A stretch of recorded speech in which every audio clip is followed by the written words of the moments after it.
தொகுதி மறுசீரமைப்பில் தென் மாநிலங்கள் பாதிக்கப்படக்கூடாது என்ற கோரிக்கைக்கு தமிழ்நாட்டில் இருந்து முன்வைத்து அழுத்தம் கொடுக்கப்படும் என்று விசிக தலைவர் திருமாவளவன் தெரிவித்துள்ளார்.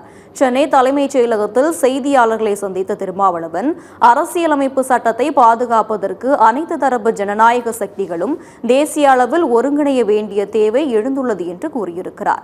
திருச்சியில் விசிக ஒருங்கிணைக்கும் மதசார்பின்மை காப்போம் பேரணியில் அனைத்து ஜனநாயக சக்திகளும் பங்கேற்க வேண்டும் என்றும் கொண்டுள்ளார். தொகுதி மறுவரையறையில் தமிழ்நாடு உள்ளிட்ட தென்னிந்திய மாநிலங்கள் பாதிக்கக்கூடாது என்கிற கோரிக்கையை கட்டாயமாக தமிழ்நாட்டில் இருந்து முன்வைக்கப்படும் என்றும் அதற்கான அழுத்தம் கொடுக்கப்படும் எனவும் திருமாவளவன் தெரிவித்துள்ளார்.